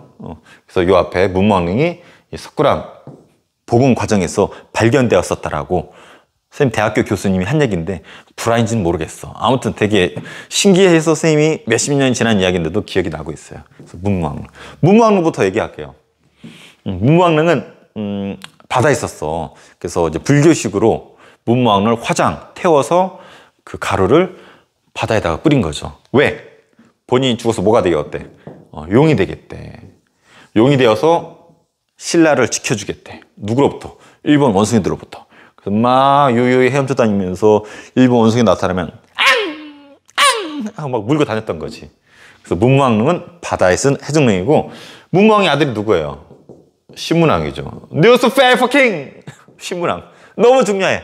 뉴스페이퍼 킹. 아버지가 너무 좋잖아. 아버지 삼국통일하고 강력한 왕권 물려줬잖아. 그래서 아버지를 위해서 절을 완성을 지었습니다. 그 절이 감사합니다 은혜의 감은사란 절이에요. 그래서 감은사 절이 어떻게 되냐면 아버지가 왔다 갔다 힘들잖아. 고기도 씹어야 되고. 그래서 어떻게 하냐면은 동해안 바다하고 이렇게 연결이 돼 있어. 수로가 연결돼 있고 여기다 이렇게 절을 지어놨어요. 그래서 이름이 감은사. 아버지 은혜에 감사한다. 삼국통일해줘서 감사합니다. 나한테 이름 신문왕 뉴스페이퍼 킹이라고 할 정도로 강력한 왕권을 물려줘서 고맙습니다 해가지고 감은사라는 절을 지었는데 와 여기 사진 나오죠? 탑이 이렇게 2개 있어. 쌍탑이에요. 근데 사람이 요만해. 엄청 커요. 신라에서 아마 가장 큰 탑일 거예요. 쌍탑이고 가장 큰 탑이고. 그래서 감은사 탑. 여기 뾰족해요. 애들이 맨날 물어봐 이게 뭐냐고. 내가 봤을 땐 이거 이쑤시개예요. 왜? 아버지가 돌아다니다가 원숭이를 발견했네. 이빨에 원숭이 고기가 꼈네. 이쑤시개. 돌아다니다가 좀 쉬다가 이게 뭐 꼈네. 뽁. 농담이에요. 그래서 탑의 이 꼭대기 아주 큰 거, 이쑤시개처럼 큰 거 이거 나오고 크기가 엄청 크다. 감은사, 감은사 석탑 알아두세요. 통일신라를 대표하는 감은사지 3층 석탑. 그리고 이 불국사의 내부에도 탑이 또 큰 게 2개 있죠. 하나는 다보탑. 우리가 알고 있던 전형적인 탑의 모습이 아니야. 독특해. 그 다음에 불국사 3층 석탑. 선생님 마음이 급해요. 텃밭을 가야 되거든. 풀법으로. 자, 불국사 3층 석탑은 우리 흔히 석가탑이라고도 합니다. 근데 이 석가탑이 중요한 이유가 완벽해. 통일을 잃었죠. 여러분이라면 통일을 잃은 완벽한 이상적인 숫자가 몇이라 생각해요? 3. 그래서 통일신라의 탑들은 주로 3층 석탑이 많습니다. 그 중에 요거 아주 균형감도 있고 3층 전형적인 불국사 3층 석탑인데 석가탑이라고 해요. 문제는 도둑 새끼들이 왔다 갔어. 빠른 손들이 빠르게 이거를 가지고 갔는데 문제는 빠르게 하고 도망가려다가 미처 제대로 이제 맞춰놓지 않고 간 거야. 그래서 역시 우리 문화재 전문가들이 이거를 복원해서 제대로 맞추려고 이 복원 과정에서 오메 이 빠른 손들이 놓치고 간 보물을 발견했네. 그 보물이 뭐냐면 이 석가탑 안에서 발견된 무구정광 대다란이경이라는 거예요. 거기 프린트에 나오죠. 어떤 의미가 있어요? 세계에서 가장 오래된 목판 인쇄물. 이게 무슨 말이에요? 지금까지 남아있는 것 중에서 발견된 것 중에서 가장 오래됐어. 뭐가? 목판. 나무로 만든 글자판에다가 먹물 입혀서 글자를 찍어낸 인쇄물이 가장 오래된 것이 무구정광 대다란이경이라는 거야. 그 전에는 일본께 인정받았었는데 이게 가장 오래됐대요. 무구정광 대다란이경. 이런 면에서는 어떻게 보면 이 빠른 손 고마워해야 될 것 같아. 이 빠른 손 때문에 우리가 복원 과정에서 무구정광 대다란이경 발견했잖아요. 이거 쓰라면 쓸 수 있겠죠? 무구정광 대다란이경. 짜증나네. 너무 길어. 어쨌든 불국사 3층 석탑에서 발견되었어요. 그 다음에 승탑은 스님 승자예요. 스님이 탑이라는 거야. 탑이 뭐야? 사리를 모셔두는 거죠. 기억나나요? 신라 하대 나라가 개판직일 때 지방에서 불교가 발전했죠. 참선으로 깨달음을 얻는 무슨 종교? 선종불교. 선종 스님들 죽으면 화장했었을 때 사리가 나옵니다. 이 사리를 모신 탑을 승탑. 선생님 때는 승탑이라 안 부르고 이렇게 불렀어요. 아는 사람은 댓글로 달아주세요. 요새는 승탑이라 쓰지만 선생님 때는 비읍, 디귿 이렇게 불렀습니다. 그다음 김유신묘 나오죠. 김유신묘. 선생님 여기서 찍은 사진도 있어요. 중2 때 찍었네. 김유신묘는 이렇게 돼 있어. 무덤 이렇게 쓰면은 요 주변에 쥐, 호랑이, 용, 개, 돼지, 양, 12지 신상 들어봤죠? 자축, 인묘, 진사, 오미, 진사, 나오잖아. 12가지 동물, 우리 띠에 붙는 그 동물 쫙 두른 것으로 유명합니다. 성덕대왕 신종 아래다 써주세요. 에밀레종. 여기 얽힌이라 알죠? 내가 봤을 때는 통일신라 때도 패드립이 썼어. 에밀레, 이게 에미란 뜻이거든. 에미야. 에미. 아미는 BTS. 에미. 패드립의 기본이 통일신라까지 갈 줄이야. 이게 얽힌이라 알고 있죠? 여기 성덕대왕 신종이라 그러는데 에밀레종으로 잘 알려져 있어요. 일단 역사적으로는 규모가 제일 커. 옆에 있는 거기 없네. 거기 프린트 왼쪽에 보면 상원사 동종이라고 가장 오래된 종도 있지만 사이즈가 제일 큰 게 에밀레종이에요. 성덕대왕 신종. 성덕대왕이 있는데 아들이 아버지를 위해서 종을 만들고 싶었대. 그래서 철을 모아다가 만들었는데 철이 좀 부족했나 봐. 종을 딱 쳤더니 땡! 너무 둔탁한 소리 나는 거야. 새끼들아 이거밖에 안 돼? 철 더 가져와! 해가지고 스님들이 뿌린 거지. 철 모아오라고, 돈 받아오라고, 기부 받으라고. 그 스님이 가서 어떤 아줌마한테 똑똑똑 성덕대왕 신종 종 짓는데 철 좀, 돈 좀 기부해 주세요 했더니 이때 신라 사람은 못 살거든. 저 주고 싶은데 줄 게 없네요. 이거라도 줄까요? 아들이라도 줄까요? 애기라도 줄까요? 했더니 스님이 거지세요. 거시는 아니고 무슨 아들을 봤습니까? 아닙니다. 해서 갔거든. 근데 또 완성됐는데 또 종이 둔탁해. 그랬더니 다시 피드백이 뭐라 하냐면 아들이라도 받아와 해가지고 그 아들 또 받으러 와요. 이전에 그 아들 있죠? 아들 주세요. 해가지고 아들을 바꿔서 이 종을 주저하는데 아들을 녹여내죠. 그래가지고 이 종이 완성이 되는데 종을 딱 치니까 아주 은은한 소리가 나면서 에밀레. 이 에미라는 소리가 에밀레로 이렇게 와전된 건데 에미라는 뜻이에요. 엄마 나 왜 버렸어? 뭐 그런 뜻인 것 같아. 그래서 에밀레종, 에미, 패드립 쓰지 마세요. 왜 친구들 기분 나쁘게 하는 거야? 그런 안 좋은 건 안 만들어도 됩니다. 이것도 농담이니까 알아두고. 그래서 여기 나오는 동궁과 월지는 뭐 통일신라의 PC방 정도라고 보면 될 것 같아요. 왕족이나 귀족들의 놀이터. 그래서 여기 나오는 한 12개 정도의 사진 정도, 그리고 어떤 의미가 있는지 정도는 알아두면 재밌지 않을까? 경주. 그래서 6월 달에 경주 한번 가보고 싶어요. 월요일까지 해서 토, 일, 월, 3일 연휴 있을 거예요. 이럴 때 경주 한번 가보는 것도 좋아요. 선생님 아는 교무실의 선생님도 한 달 전인가 경주 갔다 왔던 인스타를 본 것 같은데 부러웠어. 경주. 선생님 대학교 때 답사 가고 안 가본 것 같아요. 다음에 가게 되면 한번 올려볼게요. 자, 끝을 가고 있는 것 같아요. 자, 발해 문화재인데 발해는 고구려를 개성했다 그랬죠? 그 증거들 많이 있었잖아. 뭐 다 했던 거니까 안 할게요. 대신에 우리 사진 여기 자료화면 나가죠? 뭐 온돌이라든지 막세기와 치미, 토끼란다. 토기. 그다음에 굴식 돌방무덤. 특히 이것은 정해공주무덤. 굴식 돌방무덤 알죠? 이렇게 입구만 찾으면 들어갈 수가 있고 굴식으로 되어 있고. 근데 이 천장 구조가 이렇게 위로 올라갈수록 입체적인 거. 이것을 모듈임 구조라고 했어요. 근데 이런 굴식 돌방무덤과 모듈임 구조를 정해공주가 하고 있어요. 발해 정해공주무덤. 그래서 정해공주무덤 나오면 고구려식이구나. 그 다음에 뭐 이불 병자상, 돌사자상, 고구려랑 비슷한 걸 볼 수 있다는 거 알아두면 되고. 근데 발해가 여기 있었던 고구려 요소도 있지만은 당대의 선진국이었던 당나라 요소 당연히 받았겠죠. 그래서 거기 나와 있는 당나라 요소 주작대로.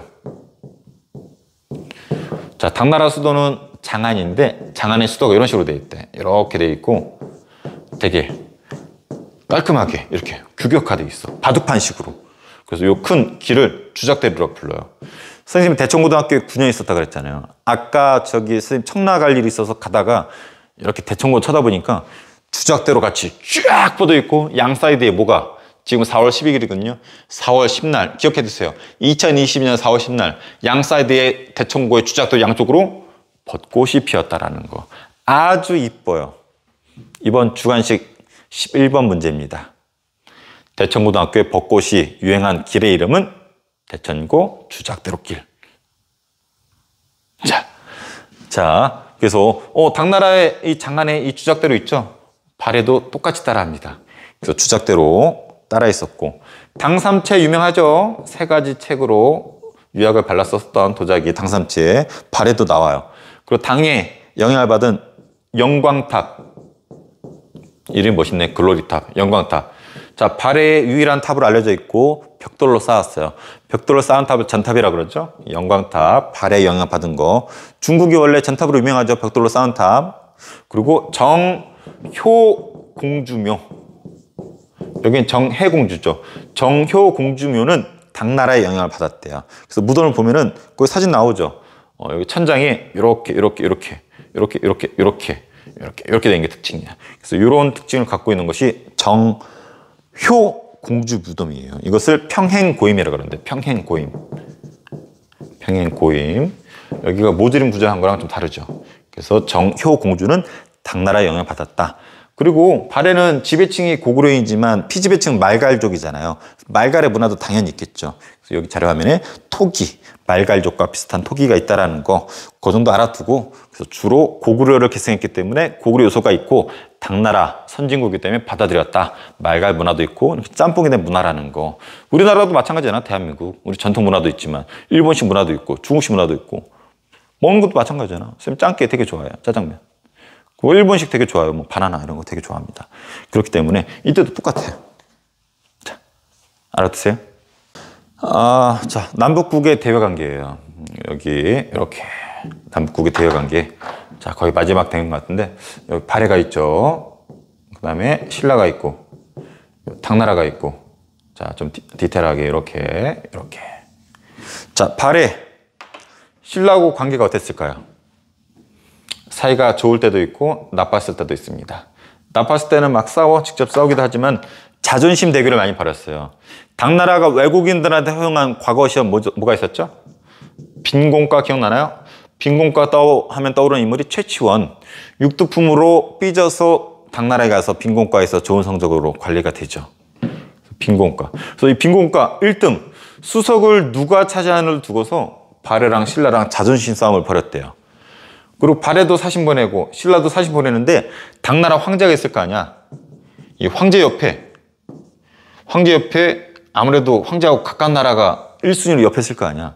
그러니까 여기에 신라가 쓰느냐 발해가 쓰느냐 이 자존심 싸움도 심했었다고 해요. 그래서 이런 거 봤었을 때 발해랑 신라랑 좀 으르렁 자존심 싸움을 좀 벌였다라는 거. 당나라 으르렁 하니까 떠오르네요. 으르렁 유행했었던 히트곡으로 가지고 있는 가수가 또 있죠. 으르렁 앞서 농담 많이 했지만 가수가 으르렁 하는 것보다 개새끼 한 마리 데려다가 머리에 꽁 찍으면 으르렁 이걸 들으면은 더 리얼한 ASMR인가? 노래가 될 것 같은데 한번 댓글로 적어보세요. 재미로. 자, 그러면 자존심 대결도 벌였었고 하지만 하트 교류도 했어요. 그래서 여기 동해안을 타고 내려가는 길 신라도라고 해가지고 길도자 교류도 했어요. 또 일본으로 이렇게 갔었죠. 이것은 일본도. 그래서 요 신라도 일본도처럼 주변국과 교류를 했었다라는 거. 당나라와 발해 관계도 얘기했었잖아요. 싸웠었던 무슨 왕, 무왕도 있었고, 그리고 이제 친선 관계인 문왕도 있었죠. 문왕 때 삼성육부 받아들였었다고 했었잖아. 그래서 상식이야. 붙어있다 맨날 싸운 것도 아니고 교류도 했었고, 맨날 싸운 것도 아니고 교류도 했었고, 요 정도 알아주면 되고. 그리고 요건 좀 알아두세요. 소말리아 하면 여러분은 뭐가 떠오릅니까? 소말리아 하면 해적 떠오르죠. 소말리아 해적. 그래서 옛날에 여기에서 소말리아 해적한테 납치됐었던 배를 구한 경우가 있었어요. 지금도 여기 우리 아주 특수부대들, 해군들 와 있잖아. 이거 청해부대 기억나나요? 청해부대라고 해가지고 요 소말리아 해적들이 있는데 이 소말리아 해적들이 중심이 돼가지고 여기 약탈 활동하니까 청해부대가 여기 우리 왔다 갔다 하는 우리 어선들, 심지어는 다른 나라 어선들까지도, 무역선까지도 호위해주는 청해부대. 아주 유명하죠. 근데 여기서 청해, 이 어원이 뭐냐면 여기에 보면은 완도라고 있어요.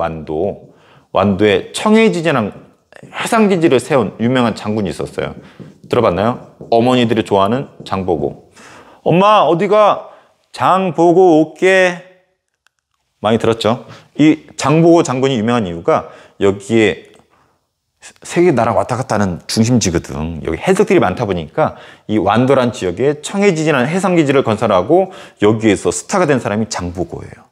그러다 나중에 자기 딸 왕비로 만들려다가 실패하니까 반란 일으키긴 했지만 그래서 신라 하대 사람이죠. 그래서 장보고가 완도에 청해진을 설치했다. 꼭 알아두시고 완도 하면은 뭐가 유명해요? 완도 하면은 미역, 전복, 먹을 걸 유명하지만 거기 완도중학교라고 있어요. 앞서 선생님 영상 본 친구 있을 거야. 선생님 제일 친한 친구 골드실버라고 있어요. 금은인데 금이 김이죠. 김은이라는 내 친구 있는데 내 제일 친한 친구예요. 이 친구가 첫 발령지가 완도중학교야. 근데 이 친구가 학생부장 역할을 했었나 봐. 학생부장이었나 학생부 선생님이었나. 학생부여가지고 밤에 그때는 야간 자율학습이 있었거든요. 야간 자율학습을 도망친 애들을 찾으러 동네에 나간 거야. PC방 들어간 거지. 들어가서 봤더니 아니라 다를까 야간 자율학습을 튀고 게임하고 앉아있는 친구들 발견한 거죠. 그래서 김은 선생님이 야 이 새끼들아 뭐하고 있어 여기서 봤더니 졸라 재밌는 리그 오브 레전드를 하고 있는 거야. 뭐야 이 새끼들 나와봐 해가지고 같이 한 거죠. 근데 나중에 학교 교장 선생님이었나 교모 선생님이 교감선생님이 이렇게 순찰 도는데 PC방에 이렇게 들어가서 봤더니 우리 골드실버가 친구들하고 리그 오브 레전드 막 하고 있는 거야. 카미야 새끼 따라와 해가지고 학생들뿐만 아니라 나의 베스트 프렌드 골드실버까지 혼났었다라는 이런 기억이 얼핏 나는데 완도 하면 장보고 청해진 완도 꼭 기억해 주세요. 자, 참고로 장보고는 여기 산동반도에다가 법화원이라고 하는 절을 지었어요. 법화원. 그래서 선생님들 대상으로 방학 때 이 법화원 보내주는 프로그램이 있었는데 선생님이 꼭 가고 싶었거든. 근데 최근에 코로나 때문에 여기 취소돼서 못 가봤는데 코로나가 지금 이제 잦아드는 추세이기 때문에 법화원 한번 갔다 오면은 영상에 한번 올려볼게요. 코로나 때문에 되는 게 없어요. 법화원 장보고랑 관련 있는 절이다. 중국 산둥반도에 있는 절이다. 알아두고. 이거 보는 것처럼 신라 사람들이 산동반도에 엄청나게 많이 갔어. 그래서 그 사람들이 머무는 집단 거주지가 있어요. 그것을 신라방이라고 부릅니다. 그럼 이 사람들 단속하는 관청도 필요할 거 아니야. 신라소라고 합니다. 또 이때는 불교 국가이기 때문에 어떤 절도 있어야 될 거 아니에요. 그런 것을 신라원이라고 불렀어요. 또 있나? 뭐가 있어요? 신라방, 신라소, 신라원, 신라관이 있네요. 신라관. 신라관은 우리 여관 할 때 관. 이게 관청, 절, 집단 거주지, 여관 그런 뜻이에요. 그러니까 신라방은 한마디로 코리안 타운이라고 보면 될 것 같고, 신라소, 관청, 절, 신라관은 어떤 여관 같은 개념이라고 보면 될 것 같아요. 발해도 마찬가지입니다. 발해도 여기다가 발해관 해가지고 관자 써서 발해 사람들이 머무를 수 있는 거주지를 만들었었죠. 그래서 이런 것들이 있었다. 지금으로 치면 이런 게 뭐다? 코리아타운이라는 거죠. 코리아타운. 코리아타운 하니까 떠오르네. 선생님 여동생 남편이 미국인이에요. 그래서 미국에서 선생님 여동생 지금은 내려와서 지금 부산에 살고 있지만 미국의 코리안타운에 잠깐 살았었거든. 살았는데 코리아타운만 있으면 영어가 안 는데 한국어를 쓰기 때문에 뭐 그런 얘기 해주더라고.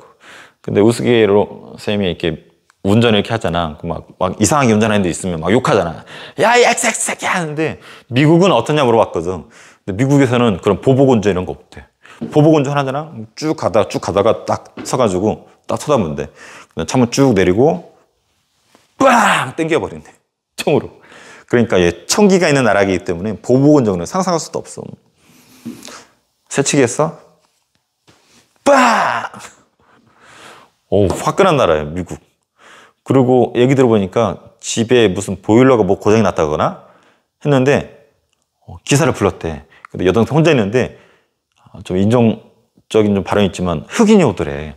선생님 여동생이 약간 편견이 있었나 봐. 흑인이 왔는데 솔직히 좀 무섭더래.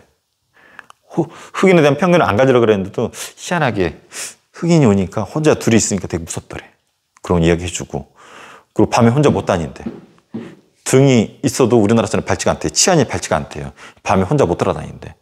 그러다가 뭣도 모르고 혼자 돌아다니는데 이상한 걸 목격해요. 저기 맞은편에서 뭐가 오는데 이상해. 뭐 하얀 게 둥둥둥 떠다니는 거야. 뭐지? 하고 봤더니 흑인 둘이 이렇게 다가오는데 둘이 얘기하면서 하니까 온통 시커머니까 밤에 피부는 안 보이고 이빨 두 개만 이렇게 막 둥둥둥 떠다니면서 막 딱딱딱 하면서 오는 거래. 그래서 여동생 얘기가 되게 무서웠대. 이빨 두 개 떠다니는 거 본 적 있어요? 여동생 봤대. 또 그리고 마트 같은 데 가면은 선생님 여동생의 남편이 미국인인데 백인이거든. 걔네가 딱 보면은 한국, 중국, 일본인들이 딱 구별이 된대. 일단 중국인들은 시끄럽대. 짱게 맛있어. 탕수육, 발로보테 하면서 막 얘기를 하는데 되게 시끄럽대. 중국, 짱꼬라, 알 수 있대. 일본 애들은 딱 보면 알 수 있대.